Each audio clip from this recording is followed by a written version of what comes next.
जय हिंद, वंदे मातरम। दोस्तों, आज की यह वीडियो पूरे YouTube पर नंबर 1 वीडियो साबित होगी, क्योंकि 100 प्रश्न भूगोल के वही प्रश्न कराऊंगा जो परीक्षा में सर्वश्रेष्ठ साबित होंगे। संपूर्ण वीडियो में संपूर्ण भूगोल को खत्म किया गया है। जीरो से लेकर शिखर तक के सारे ज्योग्राफी के क्वेश्चंस आपके दिमाग में मात्र 20 मिनट के अंदर हम फीड करेंगे। आइए, पहला प्रश्न देखिएगा। कौन सी अक्षांश रेखा भारत के मध्य से होकर गुजरती है? जब आप अक्षांश की बात करते हो तो इसे कहा जाता है लैटिट्यूड लाइन। और अक्षांश रेखा की बात अगर करें तो भारत से कर्क रेखा जो है बीचों बीच से 23.5 डिग्री नॉर्थ से गुजरती है। ऑस्ट्रेलिया से आपकी मकर रेखा, और जबकि अगर पृथ्वी से बीचों बीच से बात करें तो हमें 0 डिग्री इक्वेटर या विषुवत रेखा या भूमध्य रेखा मारना है, तो आंसर ए चला जाएगा। अगर बात हुई है कर्क रेखा की, तो आप जानिएगा कि कर्क रेखा भारत के अगर बीचों बीच से गुजरती है तो कर्क रेखा भारत के कितने राज्यों से होकर गुजरती है। तो आपको बता दें यहां पर अधिक जानकारी के लिए कि कर्क रेखा भारत के 8 राज्यों को कवर करती है। इस क्वेश्चन का जो आंसर है वो ऑप्शन नंबर किसके साथ, डी के साथ हो जाएगा। मित्र पर गमछा झार इसकी बड़ा अच्छी ट्रिक है। मिजोरम से लेकर त्रिपुरा और त्रिपुरा से लेकर राजस्थान, गुजरात से लेकर ये फैली हुई है। भारत की पूर्व से पश्चिम तक की लंबाई देखिए, बिल्कुल शून्य से उठा रहा हूं, अंत तक ले जाऊंगा। एक एक क्वेश्चंस को बिल्कुल ईमानदारी से देख लेना। मैं कहता हूं वादे के साथ कि आपको हार नहीं मिलेगी। भारत की पूर्व से पश्चिम तक की लंबाई कितनी है दोस्तों, तो आपको बता दें कि जब आप पूर्व से पश्चिम और उत्तर से दक्षिण की बात कर रहे होते हैं तो पूर्व से पश्चिम 2933 है, ठीक है ना। और यहीं पर अगर हम बात कर ले कि भारत की संपूर्ण भारत, देखिए संपूर्ण भारत की जब भी बात होती है तो नॉर्थ टू ईस्ट की बात, नॉर्थ टू साउथ की बात हो या ईस्ट टू वेस्ट की बात हो, तो हमने कहा कि जब पूर्व से पश्चिम हो तो 2933 मारिए, जब उत्तर से दक्षिण की लंबाई पूछे तो आप 3214 किलोमीटर मारिए। स्टेटमेंट वाले क्वेश्चंस के लिए भी आपको यह कारगर साबित होगी, क्योंकि जानकारी अगर है भूगोल की तो सारे कथन निष्कर्ष सब हो जाएगा। भारत का क्षेत्रफल विश्व की कुल भौगोलिक क्षेत्रफल का कितना है? विश्व के पूरे क्षेत्रफल को अगर देखा जाए 100% में तो भारत कितना कवर करता है, तो भारत करता है 2.4 करता है। आंसर जाएगा बी के साथ, जो कहीं ना कहीं बी में दिया गया है। भारत किस गोलार्ध में अवस्थित है? प्यारे याद रखिएगा कि जब भारत की अगर बात कर लेते हैं तो भारत जो है आपका उत्तरी पूर्वी गोलार्ध में अवस्थित है। उत्तरी पूर्वी गोलार्ध का मतलब होता है कि ऑप्शन नंबर ए हो जाएगा। चूंकि आपको पता है कि कर्क रेखा बीचों बीच से गुजरती है और भारत की स्थिति कहां पर है ग्लोब में, ये है, तो ये वाला हमारा नॉर्दर्न एंड ईस्ट इलाका पड़ता है। ये बात आपको जाननी चाहिए। अगला, भारत का ध्रुव दक्षिणी भाग की भूमध्य रेखा से दूरी कितनी है? जो भारत की अगर मैं बात कर लेता हूं, जो हमने अभी आपको बताया कि जब भूमध्य रेखा तो 0 डिग्री है और भारत चूंकि ऐसा है तो इससे ये वाली जो बीच की दूरी है ये कितनी है, तो ये भारत की बीच की दूरी है 876 किलोमीटर है। तो इसलिए इस क्वेश्चन का आंसर जाएगा ऑप्शन नंबर सी के साथ। भारत की स्थलीय सीमा की लंबाई अगर पूछा जाए दोस्तों, तो स्थलीय सीमा भारत में अगर लंबी है तो 15,200 किलोमीटर के रेंज में फैली हुई है। जो पूरी है यानी कुल लंबाई पूछी जाए तो हमें ऑप्शन नंबर बी मारना है। जब भारत के सबसे लंबे तटरेखा राज्य की बात करी जाए तो हमें गुजरात मार देना है। खैर, हम वो भी अभी बात करेंगे क्वेश्चन नंबर 9 और 10 में।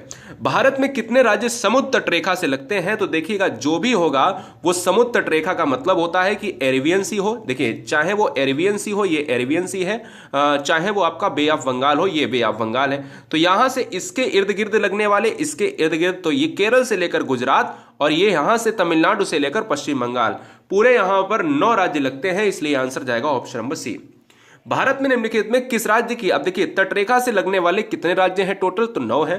तटरेखा में सबसे ज्यादा लंबा राज्य कौन सा है, तो लंबी तटरेखा वाला राज्य है गुजरात। अगर सबसे कम जो है तटरेखा पूछी जाए तो दोस्तों कौन सा हो जाएगा, तो आपको पता होना चाहिए कि वो गोवा हो जाएगा। अगला प्रश्न आपके स्क्रीन पर है कि निम्नलिखित भारतीय राज्यों में किससे कर्क रेखा होकर नहीं गुजरती है? तो भारत में 8 राज्य ऐसे हैं जहां कर्क रेखा टच करती है। 23.5 डिग्री नॉर्थ से कर्क रेखा भारत में गुजरती है। अगर बात की जाए मध्य प्रदेश, गुजरात, झारखंड, त्रिपुरा, पश्चिम बंगाल, राजस्थान, इन सभी से है, लेकिन उत्तर प्रदेश नहीं है दोस्तों। Answer is option number A. प्राचीन भारतीय भौगोलिक मान्यता के अनुसार भारतवर्ष किस द्वीप का अंग था? दोस्तों, गुरुजी वर्ल्ड एग्जाम स्टडी में आए हैं तो ईमानदारी से सब्सक्राइब कर लें, क्योंकि मुझे लगता है कि आप जैसे ब्रिलियंट बच्चे, आप जैसे ब्रिलियंट बहनें, भाई, हमारे जो भी ग्रहणियां हैं, मैं समझता हूं कि आप हमारा एक परिवार है, तो इसलिए सब्सक्राइब कर लें सारे सब्जेक्ट के टॉप 100 क्वेश्चंस करने के लिए। प्राचीन भारतीय अगर हम बात करें मान्यता के अनुसार, जम्बू द्वीप जो है भारत का एक हिस्सा हुआ करता था, यानी भारतवर्ष किस द्वीप का अंग है, तो इसी का अंग है। सर्वप्रथम इंडिया शब्द का प्रयोग सबसे पहले किस भाषा में किया गया? तो दोस्तों आपको ग्रीक भाषा मार देना है, आंसर इज बी हो जाएगा। अगला प्रश्न, निम्नलिखित में किस राज्य से होकर कर्क रेखा, एक बार फिर से प्रश्न आ गया थोड़ा सा बदल के, कि कर्क रेखा की अगर बात की जाए तो कर्क रेखा कहां से नहीं होकर गुजरती है? यही आजकल प्रश्न आते हैं। पश्चिम बंगाल है, राजस्थान है, गुजरात है, उड़ीसा नहीं है दोस्तों, इसलिए विकल्प हमारा ए चला जाएगा। अगला, द्वीपों सहित भारत की अगर तटरेखा की लंबाई पूछा जाए कि द्वीप सहित जो है भारत की तटरेखा की बात अगर करी जाए तो कितनी है, तो आपको पता होनी चाहिए दोस्तों, जल्दी से कमेंट कीजिए। हाँ जी, बहुत बढ़िया। तो सिंपल सा ये क्वेश्चन है दोस्तों, 7516 किलोमीटर दुनिया जानती है, लेकिन आपको भी जानना चाहिए भारतीय मानक समय आधारित है। देखिए भारत का मानक अगर समय देखा जाए दोस्तों, तो आप क्या मारते हो, तो आप कहते हो 82.5 डिग्री पूर्वी देशांतर होता है। याद रखिए 82.5 डिग्री पूर्वी देशांतर जो इलाहाबाद के नैनी या इलाहाबाद का मिर्जापुर जो क्षेत्र है वो भी आपको देखने को मिल सकता है। तो आंसर जो ऑप्शन आएगा किसके साथ? सी के साथ। भारत का वह राज्य जिससे कर्क रेखा गुजरती है। अब क्वेश्चन को थोड़ा सा बदल दिया गया है। देखिए अभी तक के नहीं की बात करी गई थी, अब ये कहता है 17 नंबर में कौन सा ऐसा है जहां पर गुजरती है। देखो मित्र पर गमछा झार है ना, मित्र यानी मिजोरम त्रिपुरा से लेकर लास्ट तक झार यानी झारखंड तक है ना। तो हम कह सकते हैं बिहार है सर, नहीं है, हिमाचल है, नहीं है, जम्मू है, झार झारखंड अभी बताया दोस्तों, आंसर जाएगा डी के साथ। भारत का दक्षिणतम बिंदु क्या है? देखिए जब आप दक्षिणतम बिंदु की बात करते हो तो हम कहते हैं पूर्वी बिंदु किबुथु अरुणाचल प्रदेश, पश्चिमी बिंदु गौरामोता गुजरात में है, उत्तरी बिंदु इंदिरा कॉल है, और यह है अंडमान निकोबार में इंदिरा पॉइंट है, जिसको कहा जाता है पार्सन पॉइंट भी कहा जाता है। भारत की मुख्य भूमि की दक्षिणी सीमा क्या है? तो जब मुख्य भूमि की दक्षिणी सीमा पूछी जाए, कई बार परीक्षा में, बहुत बेहतरीन प्रश्न है, इसको स्टार लगा लीजिए दोस्तों, और ये क्वेश्चन का आंसर होगा 8 डिग्री 4 मिनट उत्तरी अक्षांश। भारत का प्रमाणिक समय उस स्थान को माना जाता है जो स्थान है, हमने कहा 82.5 डिग्री पूर्वी देशांतर, जो कोलकाता है या इलाहाबाद, तो हमने कहा इलाहाबाद का नैनी या मिर्जापुर क्षेत्र। आंसर क्या जाएगा? ऑप्शन नंबर सी के साथ चला जाएगा। अगला प्रश्न है भारत के कुल क्षेत्रफल का, थोड़ा सा 21-22 थोड़ा सा कठिन लगेगा। भारत के कुल क्षेत्रफल का कितना % भाग पर्वतीय क्षेत्र है? और पर्वतीय क्षेत्र की अगर मैं बात कर लेता हूं तो आपको यह पता होना चाहिए कि यह है 10.5% है लगभग। तो पर्वतीय भारत में कितने % पर्वत हैं? 10.5%। टोटल भारत कितना कवर करता है? 2.4% भारत जो है भूमि का कवर करता है। संपूर्ण भारत के कितने % पर पर्वत और पहाड़ियां, अगर पर्वत और पहाड़ियां दोनों एक साथ पूछ लिया जाए तो भैया दिक्कत है। तो हम आंसर क्या मारेंगे, जल्दी से बताइएगा। जब पर्वत और पहाड़ियों की बात करें दोनों को मिला के लगभग 30%, 29.3%। एक और प्रश्न आता है कि यह बहुत बार पूछा गया है कि भारत में जो पठार का परसेंटेज, पठार किसे कहते हैं? जो ना तो पर्वत हो ना मैदान हो और बीच वाले क्षेत्र को जो ऊपर फ्लैट हो, है ना, ऊपर फ्लैट हो, उसको पठार कहा जाता है, पठारी इलाका। 23 नंबर का जो आंसर हो जाएगा वो जाएगा किसके साथ? 27.5% के साथ। आंसर सी हो जाएगा। अगला प्रश्न, भारत के दक्षिण में सबसे दूरस्थ स्थल का नाम क्या है? तो दक्षिण में सबसे अगर दूरस्थ स्थल की बात करेंगे तो आपको पता होना चाहिए कि वो है इंदिरा पॉइंट। देखिए क्वेश्चन बदल कर आ गया है, ठीक है ना, इसको ही पिग्मिलियन पॉइंट भी कहा जाता है। तो देखिए इंदिरा पॉइंट के अन्य नाम क्या है? तो ए पार्सन पॉइंट है, लाहीचिंग है, पिग्मिलियन पॉइंट है सर, इसलिए इस विकल्प का आंसर डी जाएगा। अगला, भारत की तटरेखा, देखिए अभी हमने बात करी थी भारत की तटरेखा, तो जब भी भारत के तटरेखा की बात करते हैं तो टोटल तटरेखा 7516 है, यानी 7515 या 16। और भारत की तटरेखा में जब 7515 की बात ना करी जाए तो दोस्तों यहां पर देखिएगा 6100 किलोमीटर मारना है। जब आप तटरेखा जो है द्वीप समूह के साथ सभी को लगा लेते हो तो वहां पर आंसर चेंज हो जाता है। भारत की बात अगर कर ले तो यहां देखिएगा निम्नलिखित में कौन सा स्थान भूमध्य रेखा के निकटतम स्थित है? भूमध्य रेखा के सबसे निकट स्थान कौन सा अवस्थित है? तो इसको क्या कहेंगे बताइए? भूमध्य। हाँ जी बताइए, बहुत बढ़िया, क्या बात है। तो सिंपल सी बात, अगर आप देखो कि 0 डिग्री है तो भारत का पॉइंट क्या है? भारत का पॉइंट 0 डिग्री है, और भारत देखिए दोस्तों यहां पर है उत्तरी पूर्वी गोलार्ध में, और ये वाला अब यहां अंडमान निकोबार पड़ता है, इंदिरा पॉइंट यहीं पर है, तो पास में सबसे पास में क्या पड़ेगा सर? यही वाला पार्ट तो पड़ेगा। आंसर ऑप्शन सी जाएगा। भारत का दक्षिणतम स्थान इंदिरा पॉइंट निम्नलिखित में कहां पर अवस्थित है? अब ये क्वेश्चन थोड़ा सा आसान पूछ लिया है, लेकिन हाँ मजेदार है। इंदिरा पॉइंट है कहां पर? इंदिरा पॉइंट है अंडमान निकोबार द्वीप समूह में। अभी जब मैंने अभी चर्चा की है अंडमान निकोबार द्वीप समूह, दोस्तों ये बात आपको याद रखनी है। इंदिरा पॉइंट को ही पार्सन पॉइंट भी कहा जाता है, पिग्मिलियन पॉइंट भी कहा जाता है। भारत और पाकिस्तान के बीच की अगर मैं बात कर लेता हूं तो अंतरराष्ट्रीय सीमा किसके द्वारा सीमांकित की गई है, तो 29 नंबर का जो आंसर है वो किसके साथ जाएगा, रेडक्लिफ के द्वारा। और सर रेडक्लिफ ने जो है यहां पर इसको किया है, ठीक है ना, सर रेडक्लिफ ने 17 अगस्त 1947 को इसको लाइन किया है भारत और पाकिस्तान के बीच में।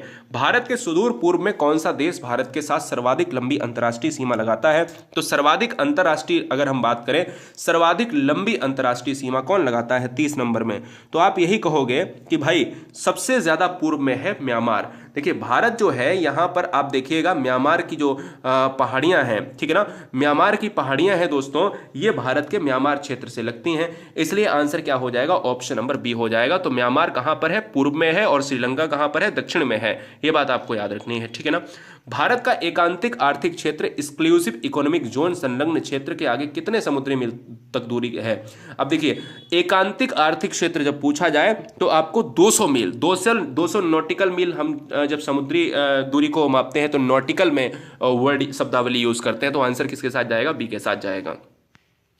भारत एवं चीन के बीच सीमा निर्धारित करने वाली मैकमोहन रेखा निम्नलिखित में किस प्रदेश के उत्तरी सीमा पर खींची गई है, तो देखिए भारत और चाइना के बीच में कौन सी रेखा है, मैकमोहन, लेकिन कौन से राज्य से, तो वो कहेंगे अरुणाचल प्रदेश से है क्या, मैं कहूंगा सर बिल्कुल है, answer is option number D, इसी को नेफा नगर के नाम से जानते हैं। अरुणाचल प्रदेश में सबसे पहले सूर्य निकलता है भारत का, जिसकी राजधानी है ईटानगर। भारतीय मरुभूमि की बात करें तो भारतीय मरुभूमि हमारा थार में है, लेकिन अगर पूछ लिया जाए भारतीय भूमि का सर्वाधिक उत्तरी भाग, देखो इंदिरा कौल है आपका सर्वाधिक उत्तरी, जो कहां पर पड़ता है, जम्मू एंड कश्मीर में पड़ता है। और पिंगमिलियन पॉइंट और ये सब क्या है, ये एक ही नाम है, अंडमान निकोबार के हैं, ये बात आपको पता होनी चाहिए, ठीक है ना, ये बात आपको पता होनी चाहिए, इसलिए विकल्प हमारा किसके साथ जाएगा, डी के साथ। आदम का पुल एडम्स ब्रिज दोस्तों किन देशों के मध्य में है, तो एडम्स ब्रिज जो है वो भारत और किसके बीच में है, श्रीलंका के मध्य है, इसलिए आंसर हमारा सी चला जाएगा। अगला, संपूर्ण भारत के कुल कितने परसेंट पर मैदान है, बड़ा अच्छा प्रश्न है, कई बार ट्रेंड हुआ है परीक्षा में। तो मैदान का परसेंटेज कितना है दोस्तों, 35 नंबर का, तो वो है 43% से 45%, तो विकल्प जाएगा डी के साथ। अगला, निम्नलिखित द्वीपों के युग्मों में कौन सा 10 अंश जलमार्ग द्वारा आपस में पृथक किया जाता है। 10 डिग्री चैनल की अगर मैं बात करूं तो दोस्तों अंडमान निकोबार, जिसमें ग्रेट निकोबार आता है, तो मैं कहता हूं दोस्तों आंसर ऑप्शन नंबर किसके साथ, ए के साथ। डंकन पास किसके बीच में अवस्थित है, डंकन दोस्तों, डंकन की बात करें दक्षिणी अंडमान यानी दक्षिणी अंडमान से मध्य अंडमान की बात करता है छोटा अंडमान, तो डंकन पासेस जो है ये क्या है, ये आपका दक्षिणी से छोटा अंडमान। द्वीप एक द्वीप है, देखिए द्वीप भी एक द्वीप है, और द्वीप कहां पर है, द्वीप दोस्तों आपने देखा होगा जो गुजरात की लंबी तटरेखा है यहां पर मध्य में अवस्थित है, और द्वीप दोस्तों गुजरात यानी ऑप्शन सी जो सबसे लंबा तटरेखा वाला राज्य है। निम्नलिखित में किस देश के साथ भारत की अंतरराष्ट्रीय सीमा नहीं लगती है, भारत जो है अपनी सीमाएं लगाता है, जब बचपन में एमबीए किया आपने याद किया होगा, है ना, तो बचपन में एमबीए जो किया है वो आपने एक ट्रिक याद की होगी, जिसमें पाकिस्तान, भूटान, जिसमें बांग्लादेश और भूटान आता है। श्रीलंका जो है हमारा अंतरराष्ट्रीय सीमा नहीं बल्कि जलीय सीमा लगाता है, आंसर इज डी होगा। अगला, भारत की प्रादेशिक, अब देखिए हमने वहां पर आपको आर्थिक क्षेत्र की बात करी, प्रादेशिक जल सीमा कितने मील तक लगती है, तो प्रादेशिक जल सीमा कई बार पूछा, प्रादेशिक है ना, तो यहां पर आपको याद रखना है 12 मील तक। अगला, भारत का संलग्न क्षेत्र बहुत इंपॉर्टेंट है, 3 चीजें तो याद ही रखना कभी कभी, है ना, एग्जाम में पूछी जाती हैं, तो ये आपको 24 मील है ना, दूना कर दीजिएगा। अगला, निम्नलिखित में कौन सा देश भारतीय उपमहाद्वीप के अंतर्गत शामिल नहीं किया गया है, उपमहाद्वीप के अंतर्गत शामिल पाकिस्तान, नेपाल, बांग्लादेश को किया गया है, लेकिन श्रीलंका को नहीं किया गया है। अगला, श्रीलंका को भारत से पृथक अलग कौन करता है, तो श्रीलंका को भारत से कौन अलग करता है, तो ये आपको पता होना चाहिए, ये दोस्तों पाक स्टेट करता है। पाक स्टेट बोले तो पाकिस्तान नहीं, PALK वाला पाक स्टेट, ठीक है ना। भारत और चीन के बीच जो है सीमा बनाने वाली रेखा कौन सी है, तो ऑलरेडी बताया कि रेडक्लिफ है भारत पाकिस्तान के बीच। मैकमोहन आपका कहां पर है दोस्तों, भारत और चाइना के बीच में है, जो आपके अरुणाचल प्रदेश में खींची गई है।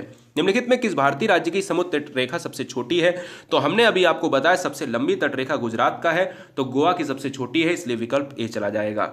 इंडियन स्टैंडर्ड टाइम और ग्रीनविच मीन टाइम में कितना अंतर है, तो इंडियन स्टैंडर्ड टाइम जो भारत का टाइम है वो ग्रीनविच से 5.5 घंटे जो है क्या है, 5 घंटे 30 मिनट जो है प्लस में है, ये बात आपको याद रखना है, 5 घंटे 30 मिनट प्लस में है, ये बात आपको याद रखनी है। अब देखिए द्वीप मैंने अभी बताया था आपको कि द्वीप जो है वो गुजरात के मध्य है, लेकिन द्वीप की अगर बात करें तो ये कौन सी खाड़ी में अवस्थित है, हाँ जी कई बार एग्जाम में पूछा गया है, बच्चा कंफ्यूज हो जाता है। देखिएगा, अगर परीक्षा में ये पूछा जाए आपसे, क्या पूछा जाए, अगर परीक्षा में आपसे पूछा जाए कि भाई ये राज्य बता दो, है ना, राज्य बता दो, और अगर ये आपसे पूछा जाए कि ये बताओ कौन सी खाड़ी में है, ठीक है ना, तब आप क्या मारोगे, खंबात की खाड़ी, क्या है, तब आप मारेंगे खंबात की खाड़ी मारेंगे। इसलिए विकल्प हमारा कभी कभी ऑप्शन नंबर बी के साथ चला जाता है, ठीक है ना, बी के साथ चला जाएगा। चलिए नेक्स्ट क्वेश्चन आपके स्क्रीन पर है, क्वेश्चन नंबर 48। ठीक है, गुड। हाँ जी, दमन द्वीप वाला क्षेत्र जो है खंबात खाड़ी के द्वारा आता है, वो आपको कतई नहीं परेशान करेगा। दमन द्वीप वाला ही क्षेत्र है जिसको द्वीप कहा जाता है, ठीक है ना। गुजरात का जो दमन द्वीप पार्ट है जूनागढ़ जिले से आता है, रिलेट करता है। क्लियर है। चलिए, निम्नलिखित में कौन सा द्वीप भारत और श्रीलंका के मध्य अवस्थित है? तो भारत और श्रीलंका के मध्य कौन सा है? तो आप कहते हो सर न्यूमर द्वीप है क्या? सर बिल्कुल हम कहते हैं कि न्यूमर द्वीप नहीं हो सकता। क्या लक्षद्वीप नहीं हो सकता? गंगा सागर द्वीप हो सकता है, रामेश्वरम। तो देखिए कौन सा द्वीप श्रीलंका के मध्य, तो हम कहें रामेश्वरम हो सकता है, जिसको हमने बीच में पार्ट में दिखाया था, लंका वाले पार्ट को दिखाया था। लक्षद्वीप समूह में द्वीपों की संख्या, आप देखिए लक्षद्वीप किधर है? लक्षद्वीप आप कहते हो अरब सागर में है। इसी तरीके से अंडमान निकोबार कहां पर है? बे ऑफ बंगाल में है। तो अंडमान निकोबार बे ऑफ बंगाल में है और अरब सागर में लक्षद्वीप है। लक्षद्वीप को कहा जाता है प्रवाल भित्ति वाला समूह, कोरल द्वीप्स वाला। तो यहां पर अगर मैं बात कर लेता हूं तो ये है दोस्तों 36 है। अगला प्रश्न है, थार मरुभूमि कहाँ है? थार पाकिस्तान और भारत का एक ऐसा मरुस्थल है जो 2 देशों में फैला हुआ है। थार मरुस्थल जो है आपका कहां पर है? राजस्थान क्षेत्र में है। इसलिए विकल्प हमारा किसके साथ जाएगा? बी के साथ चला जाएगा, जैसलमेर इलाके से। सबसे छोटी स्थलीय सीमा भारत के किस देश के साथ है? तो सबसे छोटी जो है भैया देखिएगा, सबसे बड़ी तो आपका यहां पर कमेंट में बताइए। सबसे बड़ी तो हम कहेंगे सबसे बड़ी जो है आपका 4096 वाला जो बांग्लादेश है, सबसे छोटी स्थलीय सीमा है भूटान के साथ है, ठीक है ना। चलिए, हाँ ऑप्शन के हिसाब से अगर देखा जाए तो यहां पर आपको क्या करना है, जवाब दीजिएगा। हाँ जी, ऑप्शन के हिसाब से अगर भारत का कौन सा भू आकृति विभाग प्राचीनतम है, अगर आपसे पूछा जाए कौन सा भू आकृतिक विभाग जो है प्राचीनतम है, तो प्रायद्वीपीय पठार ऑप्शन नंबर जाएगा सी के साथ। अगला क्वेश्चन है 53 नंबर। अगला क्वेश्चन है 53 नंबर, आपको जवाब देना है। जल्दी यहां पर जवाब दीजिएगा कि 53 नंबर में आंसर क्या होगा। बहुत बढ़िया, क्या बात है, गुड, ठीक है। हाँ जी, गारो खासी जयंतिया जो है पहाड़ियां संरचना, जो पहाड़ी है संरचना है, वो उत्पत्ति की दृष्टि से निम्नलिखित में किसका भाग है? जल्दी से बताएंगे तो आप जानते हो कि आप पूर्वोत्तर क्षेत्र में जाते हो तो आप मेघालय क्षेत्र देखते हो। मेघालय मासनीराम क्षेत्र है, वो पूर्वोत्तर क्षेत्र की पहाड़ियों, यानी आंसर बी जाएगा। वर्तमान में भारत के किस स्थान को सफेद पानी के नाम से जाना जाता है? सफेद पानी के नाम से किसे जाना जाता है? तो आपको बता दें कि सफेद पानी जो है सियाचिन के क्षेत्र को कहते हैं, आंसर डी होगा। अगला है, निम्नलिखित में कौन सा तट जो है पश्चिमी तट का भाग नहीं है? कौन सा तट जो है पश्चिमी तट का भाग नहीं है? तो आप देखिए पश्चिमी तट का भाग नहीं है काठियावाड़ तट, कोंकण तट, मालाबार तट या फिर कोरोमंडल तट। अब पश्चिमी तट की बात करेंगे तो ये तो सारे हैं, लेकिन कोरोमंडल आता है पूर्वी क्षेत्र में आता है, इसलिए विकल्प डी जाएगा। अगला प्रश्न, भारत का पूर्वी समुद्री तट किस नाम से जाना जाता है? पूर्वी समुद्री तट जो है ये जाना जाता है आपका कोरोमंडल से। मैंने अभी आपको बताया कि जो आपका कोरोमंडल है ये भारत का पूर्वी क्षेत्र है ना। लेकिन अगर यहां पर पूछ लिया जाए पूर्वी समुद्री तट किसके नाम से, तो हम कहेंगे क्या? हम कहेंगे कोरोमंडल। तो यही तो है। और मालाबार क्या है? पश्चिमी तट है। आइए ये भी जान लेंगे। कोंकण तट कहां से कहां तक है? कोंकण तट जो है गोवा से दमनद्वीप तक है, यानी गोवा से दमनद्वीप या गोवा से द्वीप, तो गोवा से दमन, यानी आंसर सी हो जाएगा। लक्षद्वीप समूह के द्वीपों की उत्पत्ति किस प्रकार हुई? तो हमने अभी बताया था कोरल रीफ्स यानी प्रवाल भित्तियों के द्वारा। प्रवाल उत्पत्ति जो कोरल रीफ्स है, बड़ी बड़ी मूंगे की चट्टानें होती हैं, इसको क्या कहते हैं? इसको मूंगा कहा जाता है। मूंगे की चट्टानों को ही प्रवाल भित्ति कहा जाता है। भारतीय क्षेत्र में स्थित 2 ज्वालामुखी आप बताइए। भारत के क्षेत्र में स्थित बैरन और नारकोंडम है। बैरन ज्वालामुखी, नारकोंडम ज्वालामुखी क्रमशः सक्रिय और सुसुप्त ज्वालामुखी हैं। न्यूमर द्वीप कहां पर है दोस्तों? तो न्यूमर द्वीप की अगर मैं बात करूंगा तो ये आपकी बे ऑफ बंगाल में है। आंसर जो ऑप्शन नंबर किसके साथ जाएगा? सी के साथ। अगला प्रश्न है, हैदराबाद का जुड़वा नगर कौन सा है? तो हैदराबाद और सिकंदराबाद आपस में जुड़वा नगर माने जाते हैं। अगला है दोस्तों, कोच्चि का जुड़वा नगर कौन सा है? तो कोच्चि को कहा जाता है एर्नाकुलम का जुड़वा नगर कहा जाता है, इसलिए विकल्प ए जाएगा। जम्मू कश्मीर राज्य का वह हिस्सा जिस पर चीन का अधिकार है क्या कहलाता है? तो जम्मू कश्मीर का वह हिस्सा जिसको अक्षाई चीन कहा जाता है, क्या कहा जाता है? अक्षाई चीन कहा जाता है ये, और पाकिस्तान वाला पाक अधिकृत चीन कहा जाता है, ठीक है ना। भारत का एकमात्र शीत मरुस्थल कौन सा है? तो भारत में शीत मरुस्थल की अगर मैं बात करूं तो लेह और लद्दाख वाला क्षेत्र है, जहां पर दोस्तों चांगपा जनजाति का निवास है, जो चांगपा जनजाति पश्मीना शॉल को बनाती है। निम्नलिखित में कौन सा एक द्वीप है? अगर आप द्वीप की बात करेंगे दोस्तों तो आपको यह पता होना चाहिए, जब द्वीप देखें तो दमन और द्वीप, यानी द्वीप में जो कच्छ की खाड़ी में है, जो गुजरात में है, जो जूनागढ़ जिले से संबंधित है, आंसर इज बी हो जाएगा। स्वतंत्रता से पूर्व कौन सा भारतीय क्षेत्र काला पानी के नाम से जाना जाता था? काला पानी की सजा आपको वीर सावरकर को मिली है, अभिनव भारत की जो है स्थापना वीर सावरकर ने करी है। अंडमान द्वीप समूह को जाना जाता। अगला प्रश्न आपके स्क्रीन पर है, लक्षद्वीप समूह स्थित है। लक्षद्वीप समूह कहां पर स्थित है? हमने आपको बताया अंडमान निकोबार कहां पर है? बे ऑफ बंगाल में। लक्षद्वीप कहां पर है? अरब सागर में है, तो यह बात आपको याद रखनी, अरब सागर में है। अगला प्रश्न है, भारतीय उपमहाद्वीप मूलतः एक विशाल भूखंड भाग था जिसे कहा जाता है। तो भारत एक किसका हिस्सा? गोंडवाना लैंड का है। दो हिस्से बटे थे ना, गोंडवाना में और अंगारा लैंड में, तो गोंडवाना लैंड अंगारा लैंड में यहां पर भारत जो है गोंडवाना का हिस्सा रहा। निम्नलिखित नगरों में भारतीय राज्य कर्क रेखा के उत्तर में, कौन सा भारत का राज्य है कर्क रेखा के उत्तर में है?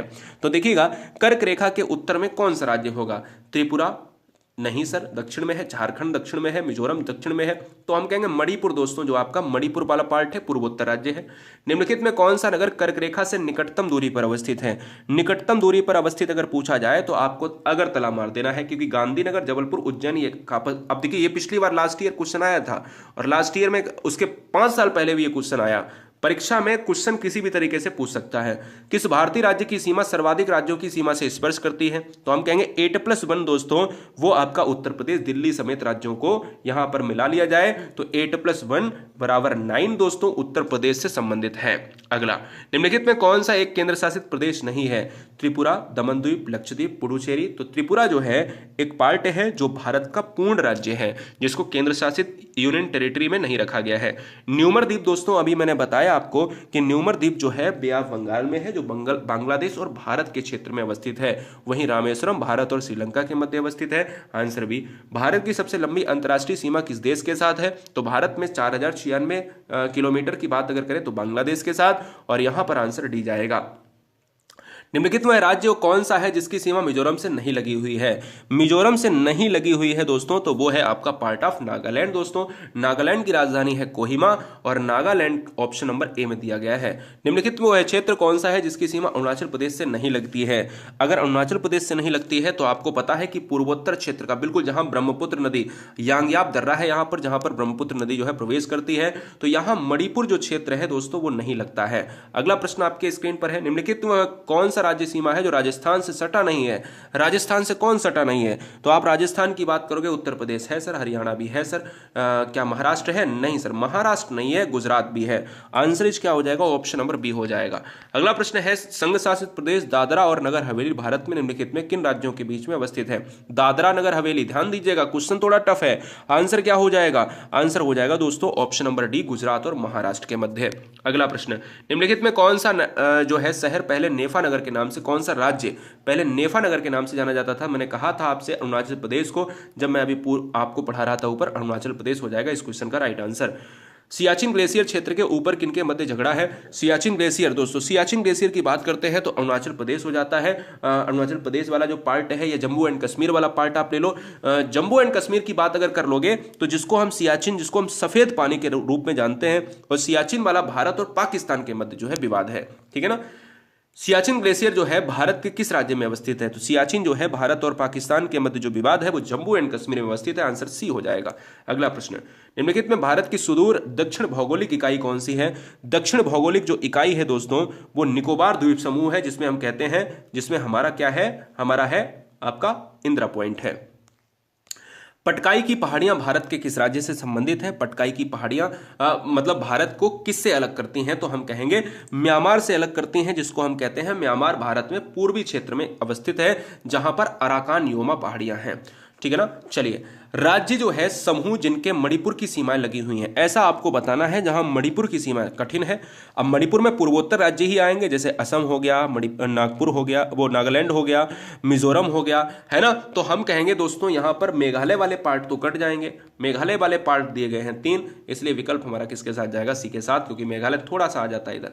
भारत और पाकिस्तान के बीच की सीमा का निर्धारण किसने किया?